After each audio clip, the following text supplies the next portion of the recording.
Hello, ladies and nerds. Welcome to the FBA, the Film Buffs Anonymous, where no film will be safe. As always, I am joined by my Robin. You know, that joke was never funny in the first place. It will stick around. It was never funny. And my name is Chema, and I am joined by my sidekick. Bullshit, I'm Eddie, and I am fucking Batman. I am no one's sidekick. You're fucking Batman? Are you fucking Ben Affleck? Are you Jimmy Kimmel right here? Fuck you. All right. There you go. You got one. You got one. You finally got one. It took months, but you finally learned how to repeal that joke. Good job. Good for you. Yes. Let's start with the news. First of all, the news that broke the internet and split us all into racist and not racist. Some of us are just a little racist. That's not better. Okay, so apparently Zendaya was one of the first people that were cast in the Spider-Man Homecoming. Yeah, and they said from the very beginning she's gonna play a new character called Michelle. Maybe a love interest. We don't know. They say she might be Peter's roommate, which I don't get how that works in high school. Maybe if it's a conservatory, I don't know. And now his name was Humberto Gonzalez, alias El Mbaimbe from Latino Reviews. He's cool, but he tends to get things a little wrong. He said that Zendaya was cast as Mary Jane. Then everyone took it as granted when it's only a rumor. Our thoughts, which are different, in my opinion, if they're gonna make her Mary Jane, I'm fine with it because Mary Jane is a boring, shitty character. I do prefer the Tobey Maguire Spider-Man movies, but the one thing that I never liked was her relationship with Mary Jane. It never seemed genuine. It never seemed with chemistry, and that's one of the things that the new ones, the Amazing Spider-Man movies, took great. The best part of those movies are the relationships between both Peter and Gwen. So, but if they decide to reintroduce this character as new, as maybe more interesting, maybe with more to do, maybe more similar to what the roots of her were in the comic, or more in the modern comics where she takes a bigger part. There's even a couple episodes in the what's it called, in the cartoon, in the animated Spider-Man, where she had like water powers. It was weird, but you know, if they're gonna make her do more, good. And then yeah, I do think we should reintroduce her in a different light or in a different race. And that, if you're against that, that's really your problem. But I personally don't see the problem. A major controversy was people saying she's not a redhead. Girl who played Mary Jane in the originals was not a redhead either.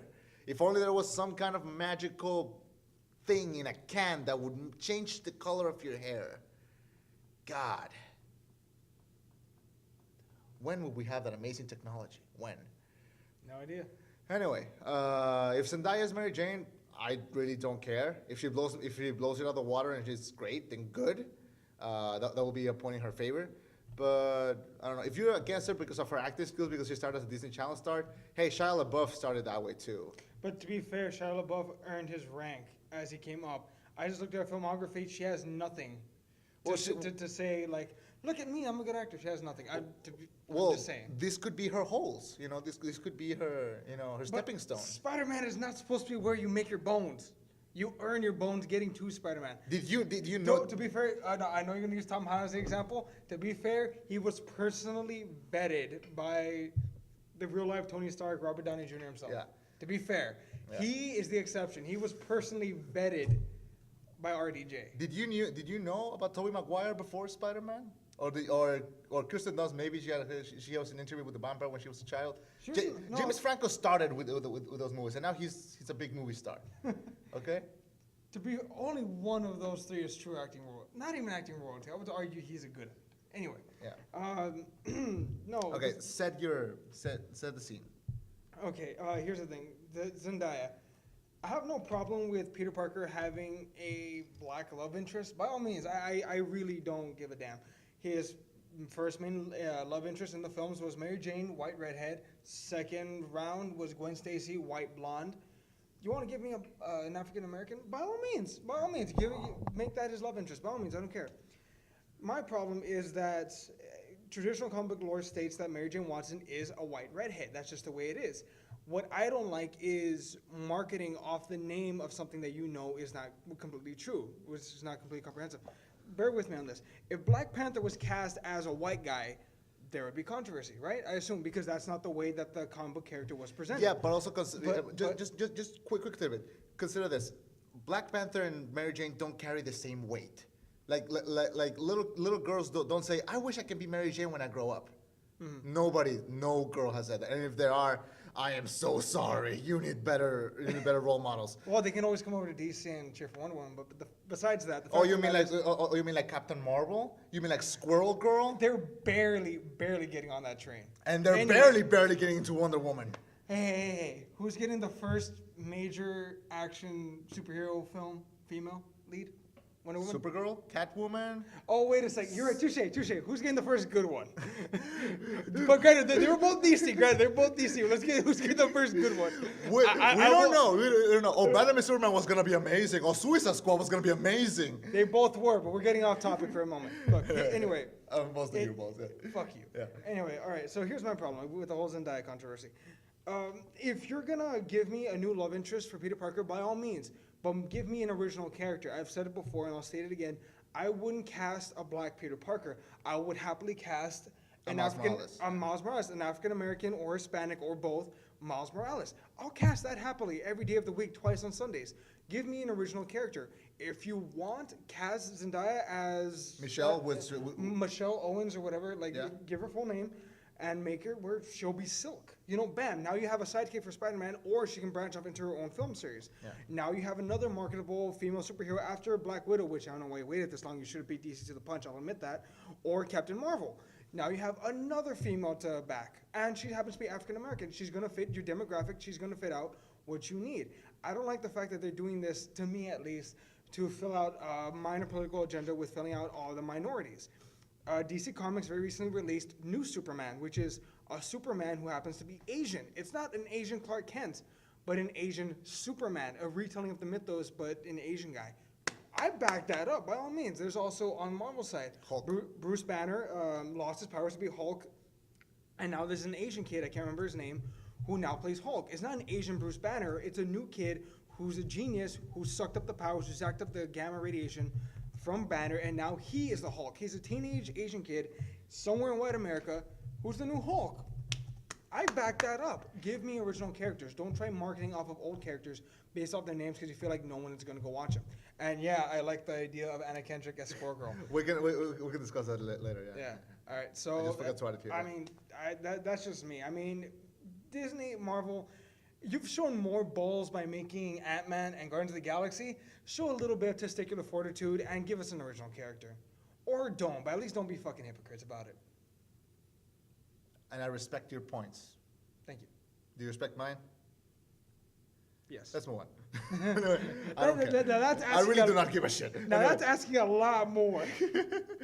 Okay, staying a little bit on the Marvel side. I forgot to add this to the list, but the Russo brothers actually endorsed Anna Kendrick, the internet's choice for Squirrel Girl. Because originally she said, "I would love to play Squirrel Girl." Then what's his name? The guy who directed Scott Pilgrim, who also directed something like that. Edward Norton. No, Edward Norton. Edward something. Edgar Wright. Edgar Wright. Edgar Wright said, "Yes, I worked with her. I dated her. Please cast her as Squirrel Girl." He dated her? I dated her. Lucky motherfucker. Yeah, he was like, he didn't say that, but like, I know that they did it. Anyway, he said, "Yes, please do it. Because he said, well, Chris Evans was in Scott Pilgrim, and now he's a superhero. Brie Larson was in Scott Pilgrim, now she's Captain Marvel. Why don't we stay on this train and make Anna Kendrick Squirrel Girl? Why the fuck not?" And honestly, man, I could see that is very, very easy to see. Actually. I love this. Someone made fan art. Yeah, the fan art. Yeah. That looks great, honestly, because I kind of hate her original design. This looks cooler. Honestly, I don't know how they would would she even get her own movie? Even if she was just featured in one of the Marvel films, I would take that. She could pop in Infinity Wars. Why not? Yeah. Or she can be like Phase 4 post Infinity War, like New Age. Actually, like she pops in a lot of the Spider-Man stories. Mm-hmm. So if they made like a sequel of Spider-Man Homecoming and she popped in just as a sidekick or something, yeah, I would be down because she is Do you think this stronger than Thanos. So why not? Do you think this could be like a Deadpool situation where it's like the fans gonna have to get behind them for them to sanction the film? And I don't think a Squirrel Girl movie would need a big budget. Let's give them $4 million, $60 million in advertising. Marketing, yeah. Like you just have to make $101 million to really make bank. Not to mention, it's Marvel. It will sell itself, really. Or, oh my God, no, Netflix series. No. Why not? No. We need a happy Netflix series, man. Because fuck, man, all there is depressing, rape, murder, death, fucking all the corrupt politicians and all the Marvel series. Fucking give me something happy. Give me something where I'm gonna be like, hey, look, it's Squirrel Girl, guys. This is awesome. You have Ant-Man. You have Ant-Man. No. You have them team up. No, wait, no. No, that wouldn't work. Have Ant-Man and Squirrel Girl team up, and then Wasp gets jealous. It wouldn't make sense. Ant-Man is older. Anna Kendrick is, Squirrel Girl is supposed to be like around 19, 20, and Anna Kendrick can pull it off. She's short. But, anyway. I mean, is the age of 20 above the age of 18? Then it can work. Anyway, you have next. a very twisted view of the universe. Anyway, so we, the FBA, endorses Anna Kendrick as Squirrel Girl. We're just saying. And we're the only endorsement that matters. Oh yeah, totally. Fast and Furious. Oh, real quick, because dude, this was a bitch fit. This was a bitch. Grow a set of testicles. Get the fuck over it. Stop getting your feelings hurt. Apparently, because The Rock called Vin Diesel a candy ass. A candy ass. Vin Diesel got emotionally distressed or whatever. There were some problems, and then apparently they patched everything up. I'm sorry, man. You're Vin Diesel. I never thought you were a sensitive man. Don't start acting sensitive, for God's sakes, please. You obviously did not see the movie The Pacifier. I love The Pacifier. Actually, Me too. It's funny. I'd argue it's better than the first Fast and Furious, actually. Yeah, me too.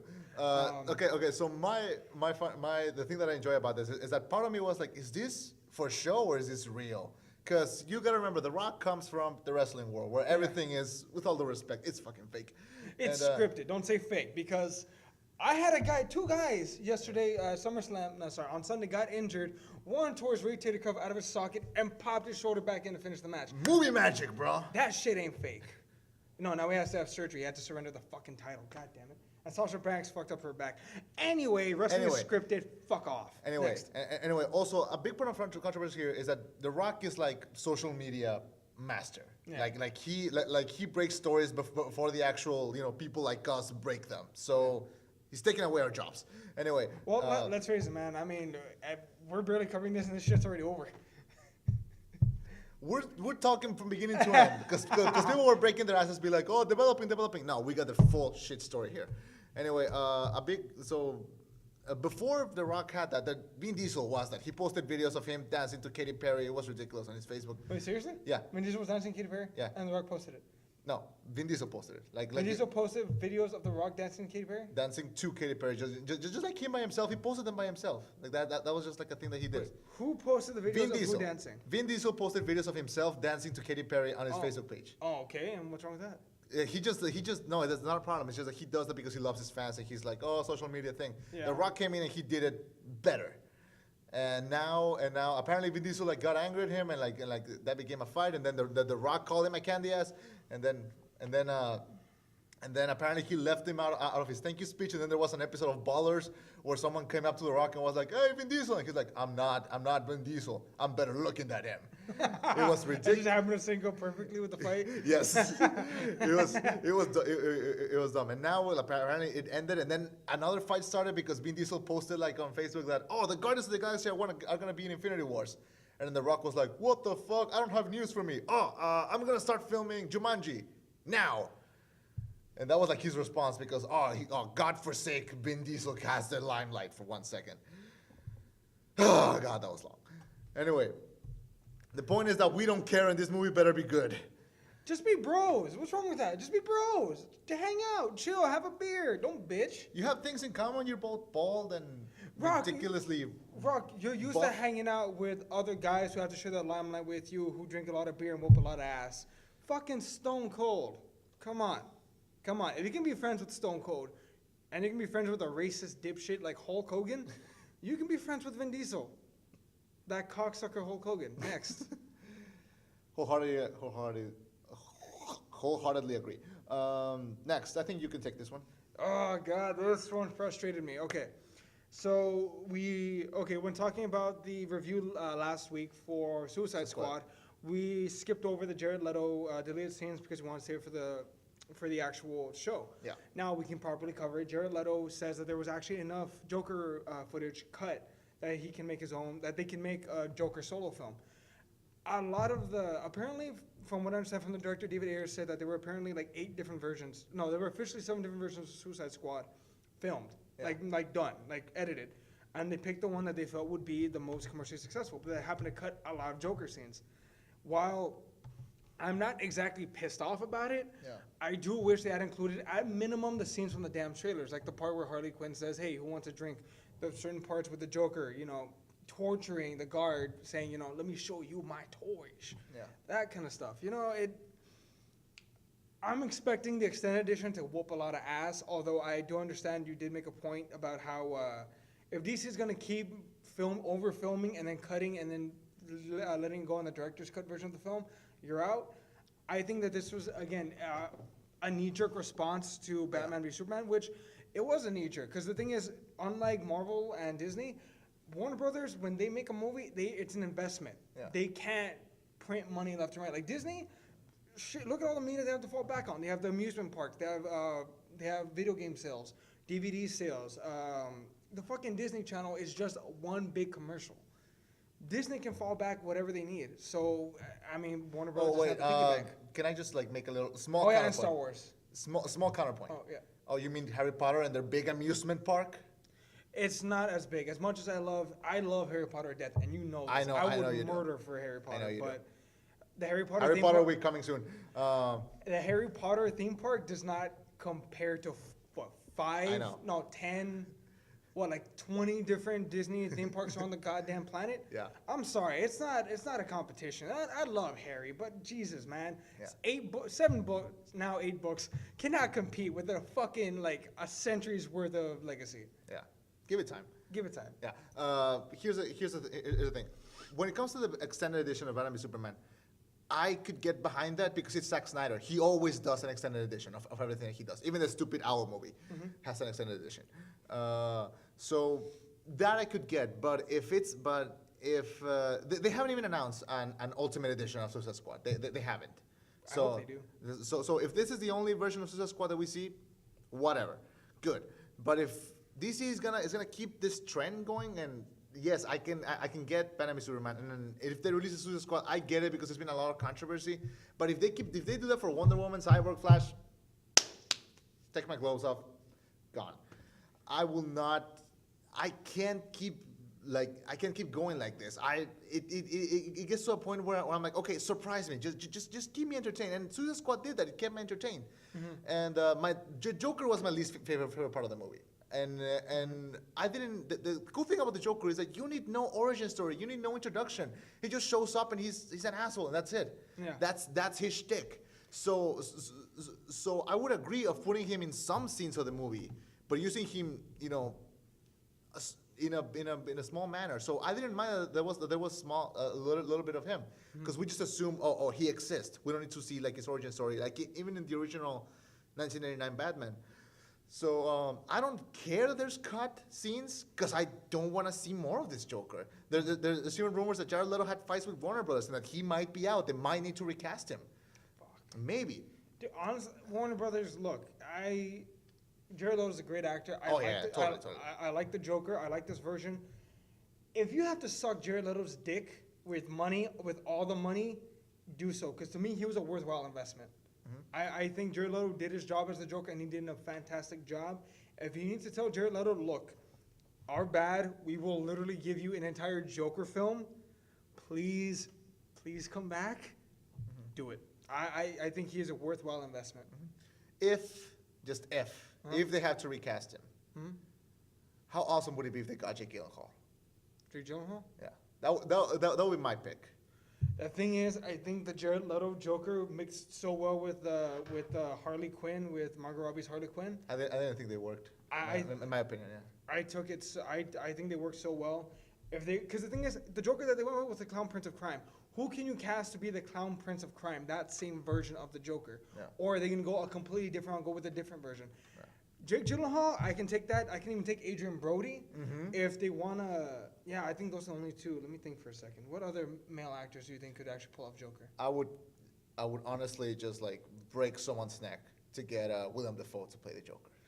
If he was about 20 years younger, I think if they could make like an old Batman and him playing the Joker, well, if they make old Batman, I would love Mark Hamill to actually play him live action. But other than that, I would love Willem Dafoe to play Willem the Joker. Dafoe, yeah, he's 61 now, man. If he was like 25 years younger, then How yeah. old was Jack Nicholson when he played the Joker? Give me 1 second. That was what, 1989? Yes. So let me see, Jack Nicholson. Jack Nicholson, he is currently 79, so he was about what, 50? Holy shit, he was 52. To be fair though, Jack Nicholson's Joker is not my favorite Joker. Jack Nicholson has been playing the role of the Joker ever since he played that movie, like every single day for the rest of his life. And in every movie that you see him, he's playing the Joker. I argue That's that. him. The part. Holy shit, that might work. No, you know who else could play? Have you ever seen? Okay, this is a shit film. God, was it Charlie's Angels 2? No, I've only seen the first one. Fuck. Okay. There's a male actor. Hold on. I'm gonna look it up. All right. Talk about the next news. Let me so I can bring up this. Okay. Next piece of news. There's new Moana footage. There's like a minute-long clip of more Moana where it announces, these are gonna be the composers. This is gonna be the story. We still don't know the story. We just know that these two characters are gonna be looking for adventure. Maui and Moana, I think those are her names, and Chicken for some reason. Lin-Manuel Miranda is gonna do the music, which we all know as Hamilton. If you were alive in the summer of 2016, you know about Hamilton. And I don't know, it looks really cool. Disney is doing great things. Zootopia is one of my favorite movies from this year, so I would totally, I'm cashing in for more Disney. We really are in a new Disney renaissance, and whatever it is that they're doing, it'll work. Yes, he looks like the Crow, but okay. Come on, dude. If you've ever seen any of his films, he actually looks bad. Look, see, there he is. Yeah. That fucking It fits. Yeah, that fits perfectly. All right, sorry. Go on. Yeah, so Moana. Moana. I'm not gonna lie to you, man. I care not for this film. I don't hate this film. It's just I have not followed it. Disney very rarely nowadays can pique my interest. I mean, even Finding Dory failed to pique my interest. That's Pixar actually. That's true. Yeah, and that's the first time I've ever said that. I know. Man, that kind of. That's her. Oh my god! Like the room feels cold. Anyway, but you like Zootopia, right? I actually honestly, I was going in that movie expecting like an R-right kids film. Damn, right? John Lasseter took a shit on that film and made it gold. Yeah. Ever since Ever since Princess and the Frog, he became the head of story at Disney. I heard about that. Yeah. So he now, like every Disney movie that comes out after that, it's his say. So he's truly involved. I got the Zootopia Blu-ray recently. And I was watching like a little behind the scenes, and you can see like him walking around through even though when they're like recording music, he's always there like just saying around. And he was wearing a Hawaiian shirt, but in every little square was like a Pixar character. That shirt was dope. I need to get that shirt. Just see if you can find a picture of that. But it was hilarious. Like his shirt was awesome. Damn, he's directing Toy Story 4. He's producing Wreck-It Ralph 2, producing Coco, Cars 3. He's executive producing Moana, so I'm okay with that. Yeah. The Incredibles 2 even. Dude, Toy Story 4, please. Please, John Lasseter. You dropped the ball. Oh, there's a poster. Hey, look. Yeah, there's an official plot synopsis. I don't want to read it. I just know it's like a romantic comedy. That's all I know. No, that's it. Yeah. Woody and Buzz set out on an epic journey to find Woody's long lost love interest, Bo Peep. That's it. I'm gonna cry with this movie. I hope I cry for the right reasons for this movie. Yeah, because I cry with Cars 2, but for entirely different reasons. Fair enough. Anyway, so Moana. The footage, to be honest though, the footage did look beautiful. The voice acting was great. Maybe that's just because The Rock is awesome, but the voice acting was good. So back it up. All right. Next piece of news: Brie Larson books directing gig on Unicorn Store and starts her research on Captain Marvel. I saw that photo of her researching Captain Marvel. That was awesome. Even I liked it. Yeah. Which version of the costume do you think they're gonna go with? I think they're gonna go with the Captain Marvel faster, more whatever. It was like faster now, more or something. It's like a long title. The mohawk or just the pixie horse, the short hair with the hair going backwards? Well, they're gonna have to make her wear the helmet. Like I think that's a given. And the helmet is what gives her the mohawk. Like she doesn't even try. What's so cool about how they're gonna introduce Captain Marvel is that I've read that specifically that storyline where the cover is her with the glove. Yeah. And the story is that she is dating War Machine. Really? And she becomes the liaison that ties together the Earth Avengers and the Guardians of the Galaxy. So and she helps like an alien to return to space because she can travel all the way to space. Really? And well that's the story of that comic. I don't know if they're gonna go with that one, but it'll be kind of cool to see how maybe that is what's gonna tie them together. That helmet. Yeah, that helmet. That's the helmet that she uses to travel to space. Do you think she's gonna use it? I really would like to. I mean, if they don't, because they want to keep showing her face, Yeah. I'm okay with that. It's whatever. But it'll be kind of cool. It'll be like when you were this close to seeing Zemo's helmet on Civil War, but then they didn't use it. I was like, oh, it was cool to just see it for a second, but then they didn't use it. I really like Brie Larson for the character. I think she'll be awesome for it. Zemo's helmet? Zemo's helmet. From you wrote it wrong. I believe it. Zemo's helmet. Okay. Anyway. That's a fish. Fuck. Anyway. So Brie Larson directing also a movie. Unicorn Store. What the hell is that going to be about? There's nothing out. It's just that she's directing it. And that it's based on like a pulpy novel. I don't know. Do you think she's going to spread herself thin with trying to direct a movie while getting ready for Captain Marvel? Yeah. Well, Captain Marvel is going to come out until 2018, so she's got the time. 2 years? Yeah, she's got time. They'll film it in like 7-8 months, then they'll edit it. It'll take some time. Yeah. Plus, actors have directed films like indies. One of my favorites is Bad Words by Jason Bateman. That movie was so funny. I still need to watch it. It's on my list though. That's on the list. Just not a spoiler, but there's a scene when he yells at a 10-year-old, and it is one of the funniest scenes like you will see in a movie. It's just really funny. Doesn't he tell some kid at one point, by the way, I'll let you see this trophy tonight after I'm done banging your mom or something like that? It gets better than that. That's not the best one. Anyway, that. Next, new pictures from Jennifer Lawrence and Chris Pratt in Passengers. That helmet? Yeah. Oh, okay. I would love to have seen that. Anyway. Next. Passengers. Passengers. It looks like a sci-fi movie. Surprise. Honestly, this film, when I originally heard about it, it actually had Keanu Reeves and Rachel McAdams as the leads. And then they canned them. Yeah. I wonder why, though. What do you think? Passengers 2016. They don't sell tickets? They can sell tickets if they try. If they tried. Keanu Reeves was the star of one of the biggest box office bombs in history? Yeah, with 47 Ronin. Yeah, I heard about that. Yeah, honestly, man, and who saw that movie? No one. Honestly, man, these set photos give us nothing. Yeah, they give us nothing. I mean, if you told me that's an X-Men and Guardians of the Galaxy crossover, I believe you. Yeah. Oh shit, that's true. Fuck, that's true. I don't know. I guess generic-looking spacesuits. I mean, it's two pictures. They give us really nothing. But if you want to look at them and you like them, good. If you see this pictures and you're like, wow, that's my dream threesome, I also agree with you. But really, there's really nothing that gave us. Moving on. I'm looking forward to the film. I'm looking forward to the first trailer. But at this point, I'm surprised that we don't have a trailer. This movie's supposed to come out like November, December. Really? Already? Yeah. They're probably releasing. For all we know, they could be releasing the trailer right now. We'll let you know. Shit. Donald Glover is in talks to play young Lando Calrissian in a young Han Solo movie. I think that fits. I think that casting fits. I agree. Apparently, he's Disney's first choice. And you don't turn down Disney. I wouldn't. By the way, thank you, Disney Movie Club, for those Blu-rays. That was nice of you. What? Nothing. They sent me 4 Blu-rays. Anyway. They send you 4 Blu-rays? Yes. 4 Blu-ray films for free?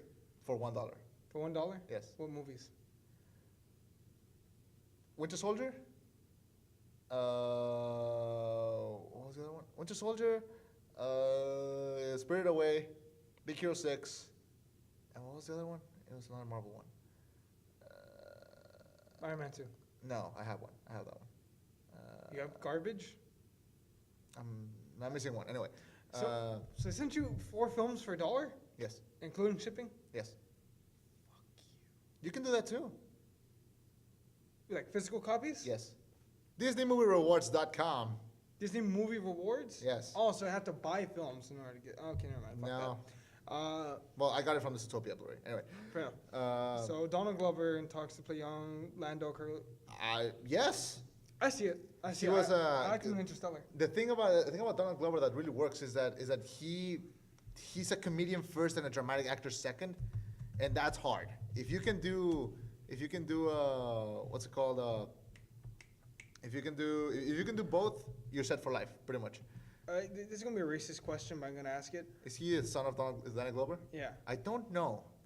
I need to find out now because something tells me I need to know if they're related or not. Because if they're not, then if they are, then I'm gonna feel like an ass if they're not related. Yeah, I think they're not. Donald Glover. Do you think he at all used that name on purpose? I think that's just his name. It's Glover, not Grover. Shut up. Yeah. Just Oh god, I feel a bit like a dick now. Next. Good. Okay, Bad Boys 3 retitled Bad Boys for Life and moved to 2018 to make sure that both Will Smith and Martin Lawrence will be in it. Awesome. How sad it is that Will Smith said no to Bad Boys? to Independence Day, and now he's saying yes to this. Well, he said no for the Suicide Squad, I know, but still. To be fair, fuck Independence Day. Maybe he read the script and was like, nah. I haven't seen the second one, but I've heard it's terrible. I've heard so many, but I heard the last line of the film, from what I understand, was, "You mean we're gonna take the fight to them?"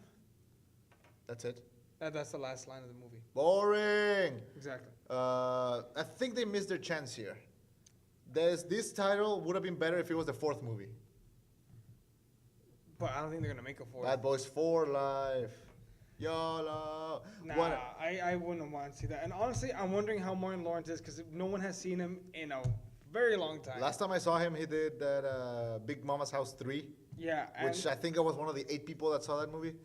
And let's be honest here, man. That movie seriously, it put its foot in his ass, pretty much. I wonder if he has to lose any weight to get into the role. Yeah, look, 2011. Look at the difference. Oh my God, he literally hasn't done anything. Now look, not even albums. He hasn't done shit. He released albums? No, well, like comedy albums. Oh, okay. But here's the thing: Bad Boys 2 is really a modern classic. Seriously. I'd argue both of them are. Well, here's the thing. The only line I remember from the first one is, "I had a Power Ranger up my ass." That's literally the only line I remember from the first one. The second one, I can quote the whole Reggie scene back and forth. It's ridiculous. But yeah, I really remember nothing about the first one. The second one, I think it's really fun. It's one of the few Michael Bay films that actually work. What's up? Huh. Okay, apparently they pushed back the date, the actual date of the film being released so as to avoid competition with Wonder Woman. Your whole brain must be exploding right now. A little bit. I'm like, respect. They know. Well, they know better. They know, yeah. They know. Good job. Good job, people making Bad Boys 3. You fucking understood. You don't fuck with Wonder Woman. Next. Well, no. So Bad Boys for Life. You're looking forward to it? I really want to see it. I really do think that those two have one of those chemistries that actually work. It's like Lethal Weapon or like some movies like that. You know, it's even The Nice Guys, which I was watching before this. I think if they still have that chemistry and if they can make it fun. Also, it's gonna be a different director. No Michael Bay involved. I think it'll work. Who do you think is gonna direct? Who is directing? I think they already have a director. Let me see. Give me 1 second. I can find out for you. Script? No, they have a script writer. Yeah, this guy, Joe Carnahan. They directed The Grey and Blacklist, which Blacklist the show or like Blacklist the movie? No idea. Wait. She directed The A-Team. Oh shit! I love The A-Team. Okay, you know what? I'll take it. I like The A-Team had a really strange sense of comedy that I really enjoyed. Yeah.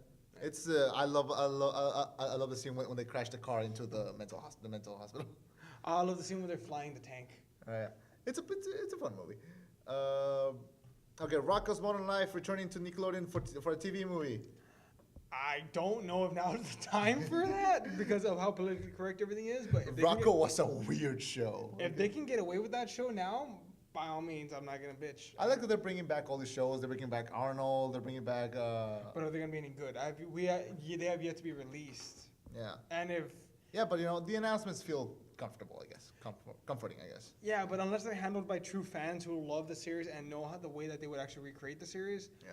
I mean, like, for example, there's no way I could ever direct a Rocko's Modern Life or Cat Dog film. I could probably direct an Ed, Edd and Eddie film because I love that show with a passion and I know the in and outs of all the characters. I'm just hoping that these, if they're not going to be handled by the original creators, they're going to be handled by fans who are going to respect the source material. Mm-hmm. It's like with Creed. Yeah. Like with Creed. Ryan Coogler was a huge fan of Creed and he brought the idea to Sylvester Stallone and he was like, all right. That's exactly how it happened also. And, That's fucked up. Yeah. Man of Steel, that's how he talks. He has a condition. He doesn't have a condition. That's how he talks. No, do you know what happened when he was born? I don't know. What happened? Oh, all right. When he was born, they used... Am I gonna feel like a dick afterwards? Yes. Then tell me after the show. No. So when he was born, his mother couldn't push him out, so they used pliers to get him out, like the cervixes thing. Yeah. So when they did that, they squished his skull. Yeah. And when they pulled him out, it just fucked with his head, with his muscles. So that's why he has the droop. Then why in Tango and Cash I can totally understand what he's saying? Because as he gotten older, the condition has gotten worse. No. Because his muscles droop. But which one was first, Tango and Cash or Rocky? Tango and Cash probably came second because Rocky was his big break. Yeah, but like then why can I understand? Why I can't understand him in Rocky, but I can understand him in Tango and Cash? Because the condition's gotten worse over time. Anyway. But that was first. I don't know. Maybe he was also playing like a mentally challenged guy in Rocky. No, he's just dumb. Fuck. All right, now. that wasn't offensive. that was mean. No. And Rocky is dumb. Man of Steel 2 has been confirmed. About fucking time. Did you saw the picture with the what might be the Black Superman? Yes. It looks cool. Yeah. I will admit, it looks cool. You know what? I just wish. Here's the thing. What I wanted for Man of Steel 2 was to do some kind of build-up, and then Man of Steel 3 to either deal with Darkseid or Doomsday. But they already got Doomsday out of the way. So what comic book like storyline are they gonna go with Superman 2? Who is he gonna fight? I mean, Darkseid? Maybe Lex Brainiac? Luthor. Maybe Lex Luthor in a more one-on-one. Maybe Lex Luthor in that big ass suit. Or Metallo, maybe. You know what? No, I'm excited for Man of Steel 2. I'm wondering how they're gonna approach it. All right. Staying in DC, the Flash movie adds Grey Damon as the villain Mirror Master. Mirror Master's gonna be the. Oh wait, that could be cool. He does play with dimensions. Question. Yes. Is he also a speedster? Mirror Master, no. The reason why he can compete with Flash though is because he can make multiple copies of himself that can shoot and kill and whatnot. But by the time you hit him, he's gone. Look at that shirt, though. He falls into the Twilight category. Oh my god. I have faith in DC. So far, I have no complaints so far. So DC, by all means, continue on. All right, that looks cool. He can fuck with the Flash. The thing is, Mirror Master, he can use any surface against you. Okay. Like, that's the thing. Like this, he could pull out his gun right now, get him in the head. Okay. So, I mean, he is very, very dangerous. Sounds like a threat. So, yeah, I buy him as a threat. Staying in the villains for DC, Black Manta may be the villain for the Aquaman movie. I hope so. He is, again, just as much as Aquaman, he is a very severely underrated villain. I can't wait to see who they're going to cast him. I hope they don't fuck up and they do cast an African-American as Black Manta because he is African-fucking-American. That looks cool. Yeah. That looks dope. No, he is terrifying, man. Yeah. He is terrifying. He is actually, I would consider him the second to main villain or the main villain of Young Justice Season 2. Mm-hmm. He's a beast. You see that they're planning to bring it back? They're in talks. I know that the creator Netflix, went to go talk to Netflix. Yeah. So I'm really hoping. Who should be cast as Black Manta? Idris Elba. You think? I think he'd be good. Because Black Manta is also a guy who, to a degree, he wants to rule Atlantis because he feels like Aquaman is too weak of a ruler. Okay. He wants to rule it for the betterment of the people. I would honestly, Idris Elba is the easy choice. It's very much the easy choice, and it's a good choice. Okay. I'm wondering if they're going to wait till the next Aquaman movie to go to meet Ocean Master, Ocean Master is the one who basically cuts off Aquaman's arm. Okay. So I'm wondering what they're gonna do with Aquaman 2. But as far as Aquaman 1, Black Manta, I'll take him in a heartbeat. He's powerful. Okay. Moving on from DC news, World War Z sequel may be directed by David Fincher. What are some films that David Fincher has directed? What are some films? Fight Club, The Social Network, Seven, Seven, Zodiac, Gone Girl. Okay, all right. I'll take World War Z. I'm sorry, I don't always connect the directors to his projects. Yeah.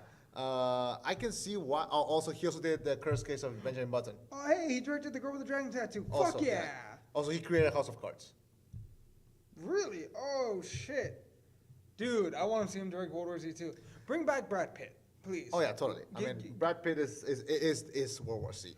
You know, honestly, though, you know what I think would be better than the World War Z film? Yeah. A World War Z Netflix series, which each episode takes place during one of the chapters of the actual book. I think we have enough zombie TV. But this would be better zombie TV.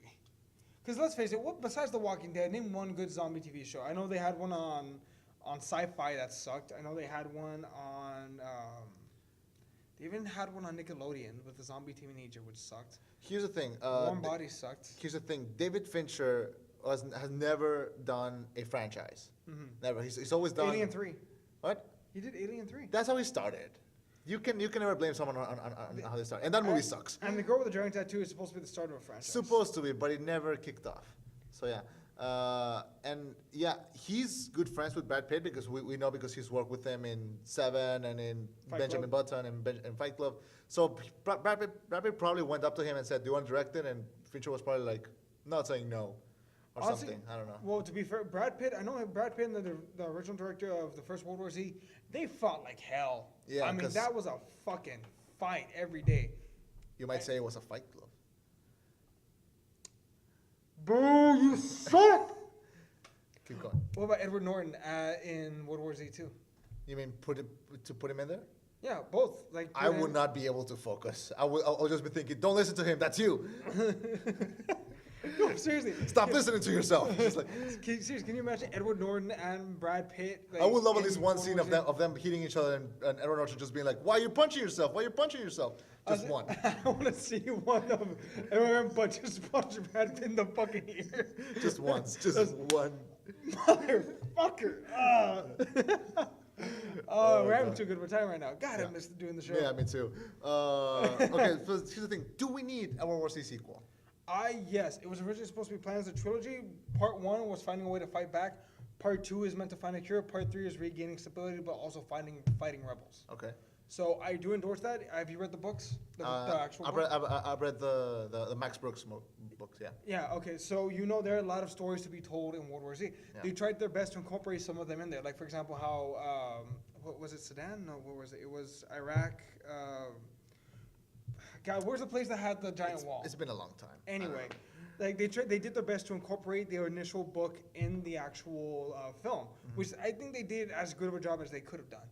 So that being said, as they continue to move forward, I would like to see them incorporate more of the book into it. You know, one of the big things in the book was that America retreated to California, and that was the mainstay for the country, and they slowly fought their way back across the country over the course of about 5 years. Go through that war with Brad Pitt and Edward Norton. Go through that war, slowly but surely taking back everything. And the thing is, the book makes a huge point. It's not just about the rebels. It's also about, it's not just about the zombies. It's also about the rebels and having forcibly taken back the country. Then at one point, the President of the United States actually makes a jarring speech saying, look, you're right. We fought enough. We fought the dead to a standstill. We can just wait for 5 years, let them all die off continuously. But what does that do? We can't let them break our spirit. For the sake of our children, for the sake of the human spirit and who we are as beings, the dominant species of this planet, we have to take back this planet by force, one country at a time, one foot at a time, one bullet at a time, whatever the hell it takes. A jarring speech, which I don't know about you, but when I read that in the book, I got goosebumps. Yeah. I had real goosebumps when I read that speech. Yeah. My thing is that David Fincher is my favorite director. I mean, every movie that he does, I love it.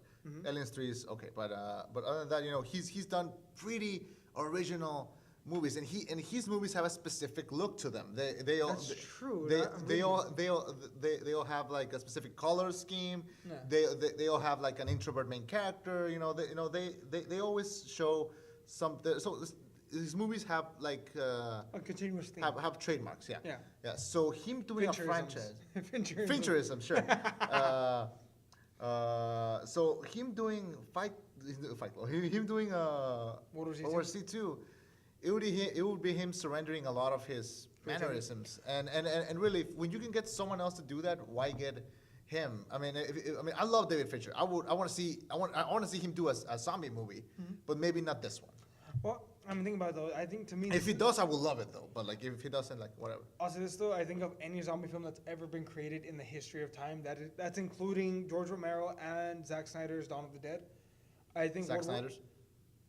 Yeah, remember he remade it. Oh right, he did. Yeah, completely forgot about that. Yeah, I mean, that was him. Yeah. I'd argue that's probably the second best zombie film of all time. I'd argue if World War Z is probably the You're forgetting Shaun of the Dead, my brother. Fuck, touche. Okay, third best zombie film of all time. Shaun of the Dead. I don't know. That's a toss up between Shaun of the Dead and World War Z. Because Shaun of the Dead is just a fucking cult classic. But World War Z is just badass. Yeah.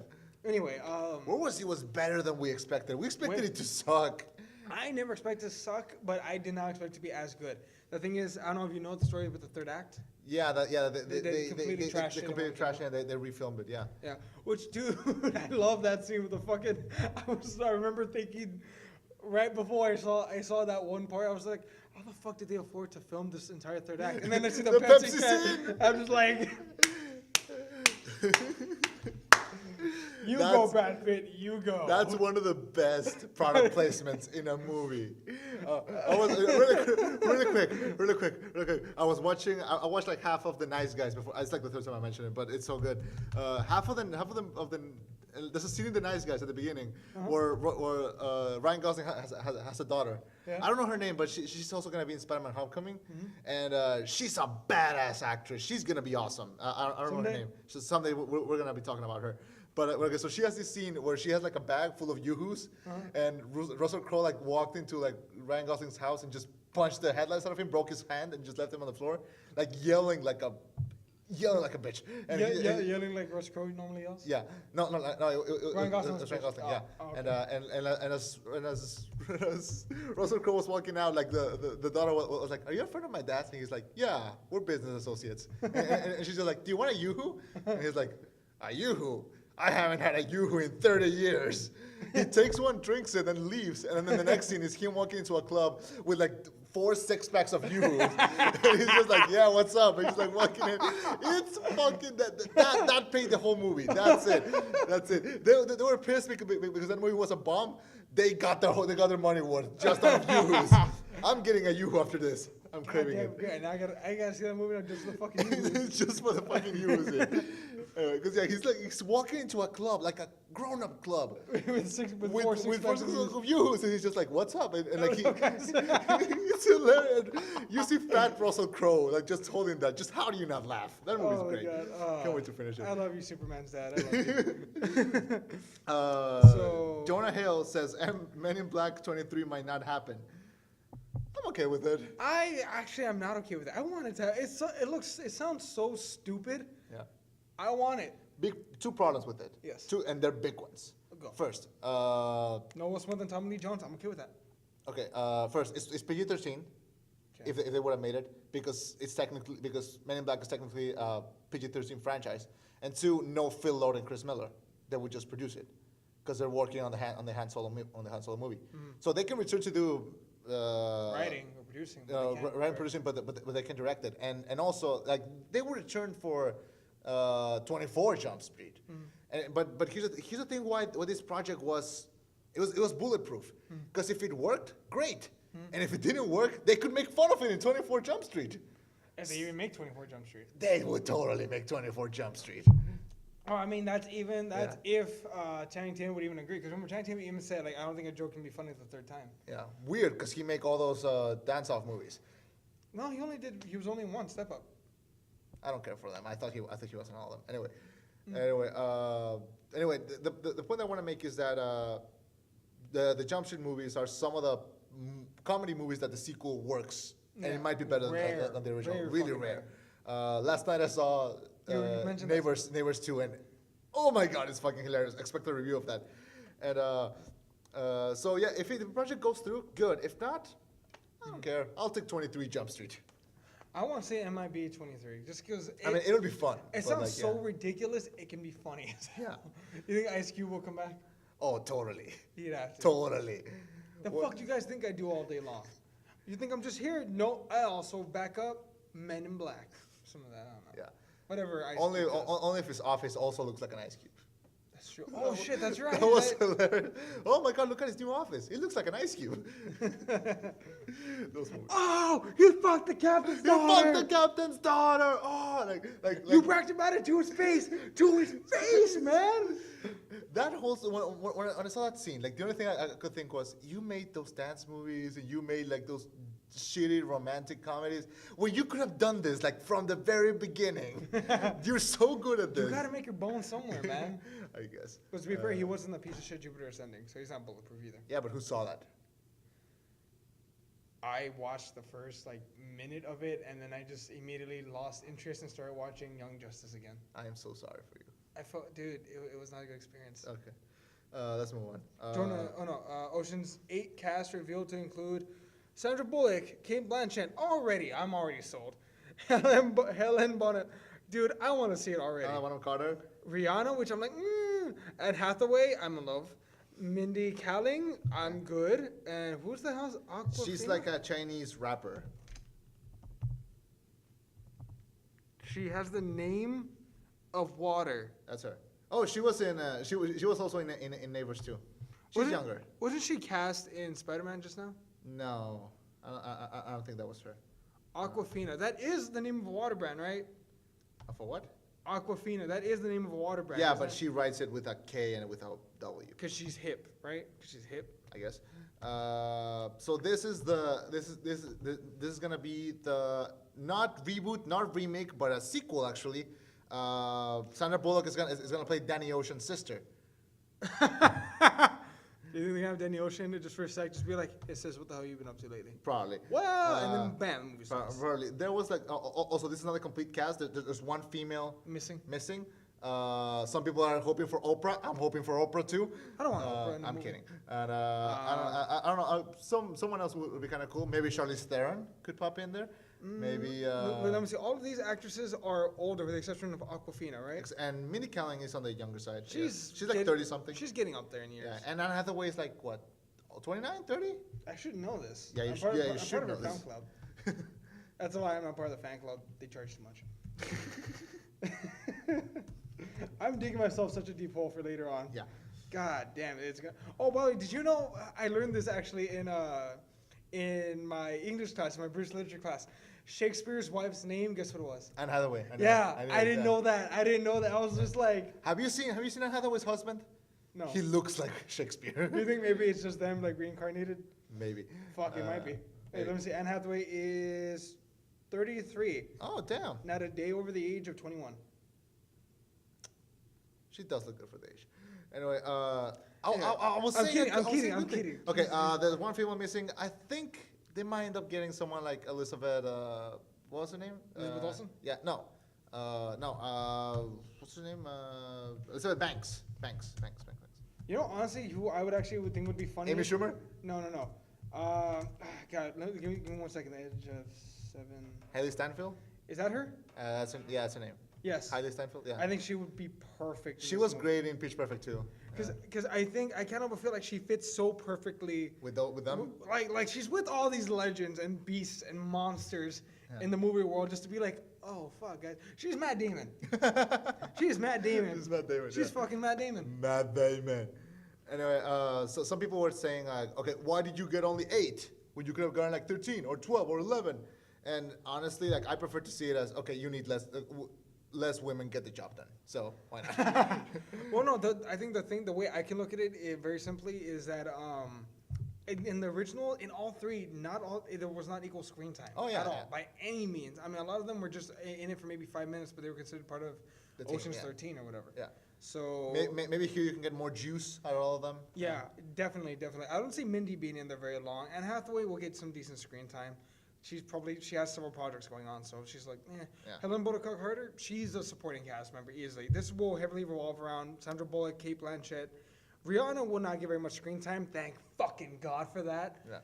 I hate the fact that they cast Rihanna, but maybe they just need some good music. So they were like, fuck it, we'll just give her like a tech job or something. Look, watch. I'm betting right now, this is going to be Rihanna's part in the movie. She's going to be in the van somewhere with the hat going, hacking the codes, going this. All right, get in the doors, 3, 2, 1, go. That's it. I'm pray to God that's all Rihanna does, because I'm not a fan by any means of singers being actors. Stick to what the fuck you do, and you don't even do it that well. Jared Leto. Anyway. Exception to the rule. Okay. And Will Smith. Will Smith was... He was a rapper first and actor second, but he is an exception to the rule. Yeah, but consider the character that he popped out with. The Fresh Prince. Okay, that's him. That's him just being himself. Hey, that's him being smart. He knows what to do. Okay, you know, if Rihanna's character is a slutty 28-year-old singer who like never wears a bra and like exposes herself to everyone in public, who is a horrible role model for young females, all right, fine. Rihanna can be in the movie. She won't even be acting. I'm fine with the tech job. Also, but like I mentioned, there's one female missing. So, who do we think is gonna go? I don't know who's gonna go to. I just want it to be a young actress, and for the love of God, don't let it be Daisy Ridley. Is that her name? I don't think Daisy Ridley would do it. I think she's got her hands full. Yeah. Plus, she's making really smart choices right now. She doesn't.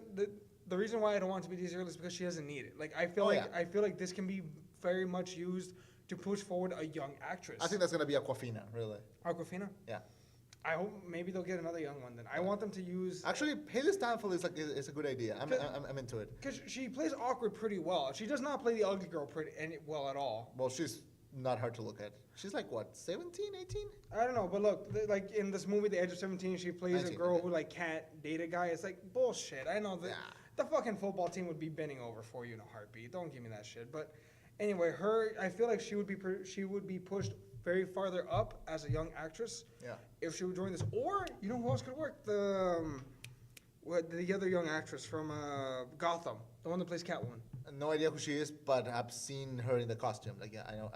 You've seen her in Gotham? Yeah. Okay, she could work too. Get a young actress who can use this as a projectile role to shoot her into the fucking atmosphere. Yeah, I agree.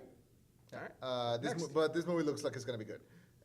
Next, it's more TV news, but The Flash and Supergirl are gonna have another crossover episode. Who might be a musical? Musical episode might be directed by Josh Whedon. The ultimate. I think this will be the closest we'll ever get to a DC Marvel crossover. Here's the thing: Josh Whedon has directed superheroes before, and he's directed musicals before. If you've seen Dr. Horrible or the Buffy musical episode, which is genius. Josh Whedon is one of my favorite creators right now working. So if he's gonna have his hand in The Flash and Supergirl, which had great chemistry in that little crossover episode they had, why the fuck not? I would be so into it. Oh, he's only actually directed 4 films. Yeah. The Avengers 2, Serenity, and Not Much to Do About Anything. Wait, so why did they trust him as the director of the Avengers if he didn't really? Oh fuck! Dude, he was a writer on Toy Story. He wrote the first Toy Story. Yeah, he was one of 3 writers. You didn't know that? Okay. Oh. Yeah. All right, Whedon, you have. I love you, Whedon. Man, hold on, give me a second. What's up? All right. Okay. You good? You good? I'm crying on the inside, but happy tears. Okay. The thing with Josh Whedon is that he's only directed like a few movies, but he's been like TV legend. Yeah. Created Buffy, Firefly. What's it called? Angel. Oh damn! He has directed the shit out of TV. Yeah. And he also created like a bunch of like shows, like I told you, Buffy, Angel, Firefly. Dollhouse. Dollhouse. He created Agents of S.H.I.E.L.D., which no one watches, but it's okay. I mean, let's be honest here. I think that was like a pet project that like mom made him do. Yeah. Like, shut up and keep making things. Mama Marvel told him, do the show. He's just like, I'll do the show. Fine. Yeah. But I love Josh Whedon, so whatever he wants to do. He was originally going to do the Wonder Woman movie. Mm. And he wanted to cast Robin from How I Met Your Mother to be Wonder Woman. I would have accepted that. Yeah. I would have accepted that. I mean, he had a script and everything, but then DC canned him because they were like, oh, we don't need a Wonder Woman movie. Let's see if we can do Batman again. Hey, Nolan, you doing anything? That was not a bad investment. Not a bad investment, but still, they would have done Wonder Woman earlier, and it would have been cool because it's. Can you imagine how much more different the Marvel landscape would be without Whedon directing the Avengers? Also, that's what he took her into the Avengers because it was like, I promised you a project. Here, come to the Avengers. Huh. Yeah. I feel like he could have done more. Yeah, totally. Do you think if they came back and said, hey, you want to take another crack? Just like, hey, Whedon. So like Marvel, like what's up? Like, you want another crack at Wonder Woman? Because we got a sequel eventually. Yeah. How much? I don't know. I kind of really like the girl who's the woman who's directing. The one who's directing the Wonder Woman. Oh yes. Who directed Monster. Yeah, no, so she knows how to direct strong women. Oh yeah, that'll be awesome. So that's the news. Let's jump into trailer talk. All right. And normally this is a separate show, but quite frankly, we're on a bit of a time crunch here. Yeah. So just quickly, we can do like 20 minutes of trailer talk. Okay. Sea of Trees. Sea of Trees. This movie was pushed since it was booed at cons, and now it might come out. What do we think? I don't care about it, honestly. Me neither. I think maybe Matthew McConaughey is getting more hate than he deserves, but at the same time, I can't find a shit to give about Sea of Trees. Yeah, because we were building up into this McConaissance, people were calling it. Yeah. Because they had Mud, Interstellar, Dallas Buyers Club, and honestly, he just needs to play a superhero. That's really all that was missing. What superhero do you think Matthew McConaughey? Booster Gold. He would play a really cool old Ghost Rider.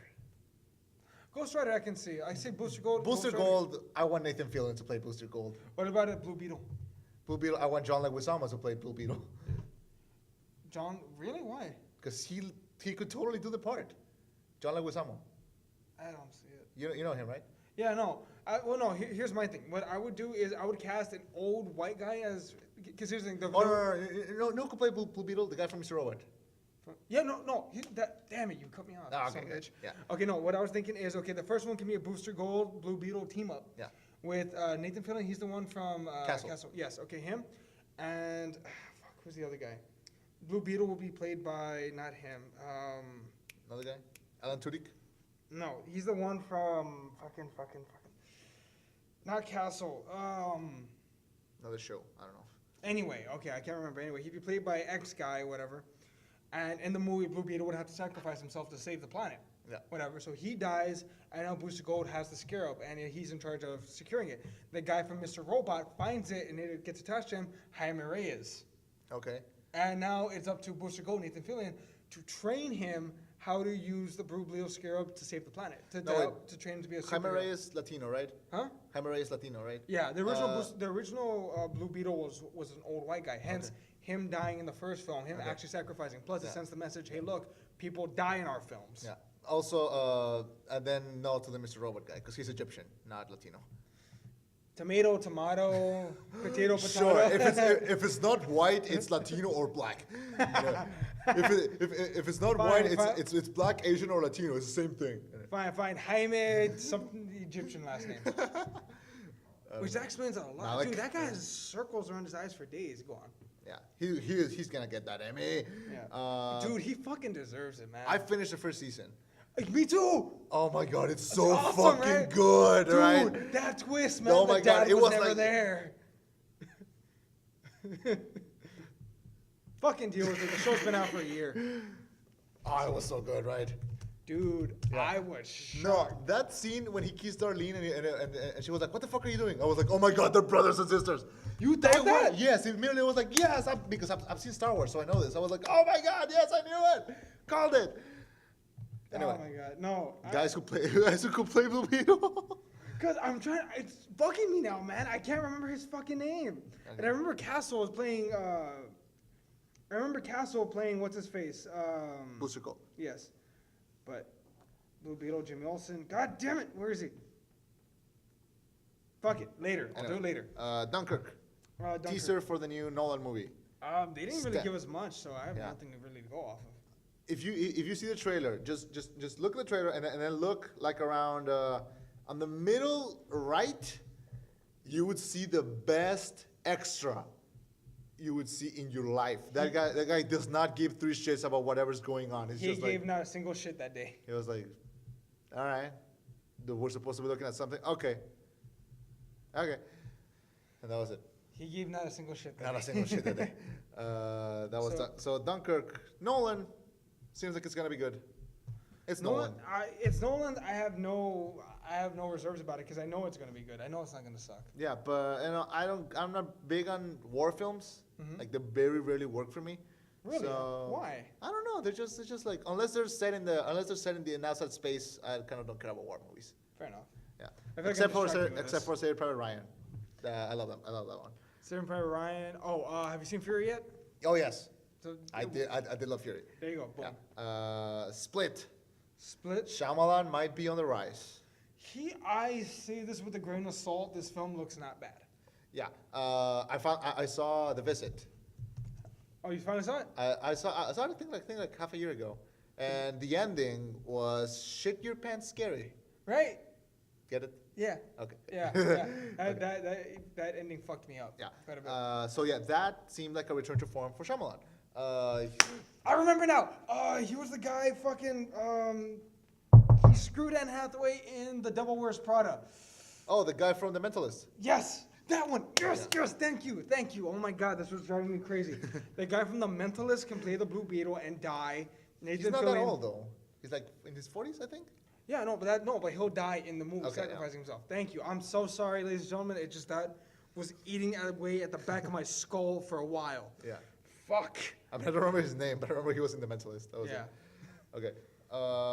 Anyway, so the split, unless it ends with like a twist saying that he was asleep the whole time and that he was in his head, this movie looks pretty good.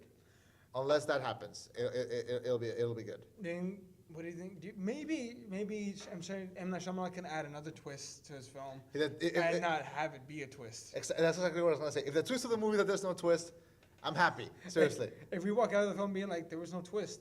What's the twist? That was the twist the whole time. Oh my God. Let's talk about The Accountant. The Accountant? With Ben Affleck. The thing is, I don't think Ben Affleck can play like a guy who is really socially like inept. Yeah, I don't buy that. Yeah, me neither. His again, this is one of those situations where it's like your physical features say you're full of shit. It's like that girl being the awkward 17-year-old. Bullshit. Half the football team's gonna be hitting on you. Bullshit, Ben Affleck. You're not gonna be alone. Every hot single mom at the bar is gonna be all over you. It's like a movie that I really like. Yeah. But I have a big problem with it. It's Easy A. With Emma Stone. It was one of her like breakout. Yeah, roles. I think I'd argue that was her breakout hit. Yeah. It helped. It contributed. It helped, but I don't know. I fell in love with her in Zombieland, but that was before. Anyway, I love the movie. It's great. I love the parents especially. Yeah. But they're so chill. Yeah, but the thing that I hate about the movie is that it starts and she's like, "Oh, no guys will look at me." Shut the fuck up! You're a bomb. I mean, shut the fuck. I mean, when we started, she was like, "Oh, no guy will ever look at me." Shut the fuck. Do with me. Shut the fuck up. I mean, come on. You know, you're a knockout. You know, is it just me? Do you miss the days of ugly actors and actresses? No. Like back in the 70s where they looked semi-normal? No. No, yeah, I do. Like Ghostbusters, man. None of those guys were like beef, like fucking steroid heads. They were all relatively normal. That's actually something that I really like about the Ghostbusters. Like, if you saw that as a kid, you're like, oh, these are comedians with guns. That's genius. That's true. Yeah, and they're not here to like get the girl at the end. I mean, Bill Murray kind of, he gets Ripley, but other than that, it's just like. Which he did not deserve Ripley. No. Well, they don't stay together, so it's okay. And but justice. Yeah. But yeah, I mean, it works. Yeah. So yeah, that's a problem. That's also a problem present here in The Accountant. Other than that, I really don't remember anything about the trailer. I kind of don't care about this movie. I mean, I'll probably watch it on like a Tuesday when it's on FX, but that'll be it. Yeah. I don't plan on. Okay. We've been teasing about it. We're finally going to talk about The Edge of 17. This is a film I actually cannot wait. It actually looks pretty funny. I love. The trailer actually made me laugh. What's his name? Woody Harris. Yeah, I love Woody. Every time I see him in anything, I'm in.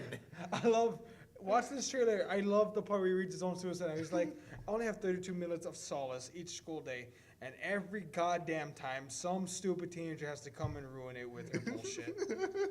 And then the very end, when like he's reading the text, he's just like, You need to watch out for run-on sentences. if you watch the trailer, she sends a really long text about how she wants to like see with this guy at the back of a pet store. Yeah. God, this movie looks fun. This movie reminds me of Demolition, in a sense of like, it's not an end of the world movie. I love that. It doesn't always have to be about the end of the planet. Yeah. I think half of the trailer fell into typical YA trailer. Yeah. But with the parts, especially the parts with Woody Harrelson, really worked. Yeah. I really like Hailey Steinfeld. I think she's an actress on the rise. I think we'll be seeing her in roles for a long time. Was she nominated for Best Actress for her role in True Grit? Yes. Yeah, right. That was her. I think she's the third youngest actress ever to be nominated. Yeah. I know Anna Paquin was also nominated for The Piano or something like that. The Pianist. Yeah. No, not The Pianist. The Piano. Oh, then no. Those two. And then the first one was, I think, Shirley Temple. I think the last one was the girl who played the little girl from Beast of the Southern Wild, but Jennifer Lawrence won that one. But she was like 22 when she won, so like, yeah. I like Hailey Steinfeld. I love her in Pitch Perfect too, also. And so that was her in Pitch Perfect. Yeah, no wonder she looked familiar. She was the freshman. Yeah. I will always the legacy. Yeah. I will always remember her as that girl, the little girl from True Grit. I don't know why, but that image like sticks with you because it's just like it was a breakout role. She was nominated for an Oscar for that. Yeah. Yeah, but it's like I don't know. She seemed like she fit the role so well. Yeah. Like she lived that role. I don't know why it just worked for her. One of the best remakes, also. I'd agree with that. Yeah. Best remakes. Yeah. So last but not least, Rogue One, motherfuckers. Oh. Let the marketing begin. Okay, here's the thing. Here's why I love Rogue One. I'm watching this trailer and I think I can love this even more than Episode 7. I hope. It's a war. Apparently, he said he wants it to be more of a war movie than a Star Wars movie. Yeah, director Gareth Edwards. He said this is gonna be a war movie in the Star Wars universe. Yeah. So it's first and foremost a war movie. There were rumors about reshoots and all. The reshoots are gonna tear this movie down. After seeing this trailer, I don't care. I mean, this movie looks like it's gonna be amazing because we're finally seeing a bit of that war, a bit of the rebels against the Empire. We're watching no lightsabers, no Force, no dark side, just straight up batshit war. Yeah. And I love the new characters. Jane Erso she's the one that we see the least of, but she looks like she can be awesome. Cassian Andor, played by Diego Luna. I grew up watching Star Wars. I grew up watching a lot of things. And if you ever told me, me as a kid, if you'd have told me, oh, one day you're going to see a Mexican in a Star Wars movie, I would have been like, shut the fuck up. It's a sausage white fest. It's not going to happen. But oh my God, I'm so happy. I grew up watching these guys' movies. So the fact that we're going to see him in a Star Wars movie, like, I feel like, I don't know. I feel like, and besides, because I know that he's a great actor. Mm-hmm. I know that he's going to be able to pull off a good character. But my problem was that, okay, they're going to put him in, they're probably going to make him do an American accent or something. No, you see him talking in the trailer, and he's kept his Mexican accent. So that just, it makes me feel so happy. So there's that. Donnie Yen, fucking Ip Man is in this movie. He's going to be, he's blind. Yeah. He looks like a badass when he's fighting. Yeah, I mean, also that Star Wars borrowed a lot from Asian and Kurosawa movies. Mm-hmm. So the fact that we got to see like an Asian actor kicking ass in a Star Wars movie, that show when he's holding his staff and he's just looking out. Well, not really looking out, but just like standing there. Mm-hmm. How long has that shot been overdue? How long have we been? Has something like that been meaning to be seen in one of those movies? You know what I would love to see? Yeah. And this would be one of the weirdest crossover fights that we never expected. Yeah. Ip Man versus Darth Vader. I love the Ip Man movies. They're great. No, exactly. Can you imagine him fighting Darth Vader, to him with his karate and Darth Vader with his like Force? It is like slow moving force. It's like, what the fuck is going on? Yeah. He's old. He's old. Anyway. Him or Darth Vader? Darth Vader. But the thing about also is that he is not a Force user. Mm-hmm. He just really believes in it. So when he says, I do not fear you because the Force guides me. He's pretty much like a monk. Like he believes in the Force. He can't use it, but he believes in it. Mm-hmm. And that is a new facet of character. Like we've seen nothing like this. There's also another character, I forgot his name, but he specializes in weapons. Like he's got guns up the ass. And And he is completely against the Force. He says the Force is it's bullshit. Like, that's not true. Like, I prefer a good blaster on my hand. And that's what's going to make this team so fun. It's going to be great. All characters are going to be really different. And I just can't wait. Like, and those shots in this trailer, you see him, you see the Death Star flying around and making a solstice. You see that scene with that character that I just mentioned, with holding a freaking bazooka and shooting at it. You see Jane Erso standing in front of I forgot the name, but of that ship, because she's fearless, and all these characters. God, this movie's gonna be great. Sorry. Okay. What was I gonna say? Yeah. The one problem I ever had with the trailer. Yeah. Again, I know I don't care for Star Wars Rogue One. The one issue I always had was that stupid one-liner. Oh yeah, I rebel. Yeah, this is a yeah. rebellion. I rebel. I hated it too. Yeah. Did they take it out in this one? I forgot if they took it out. They did. They did? Yeah.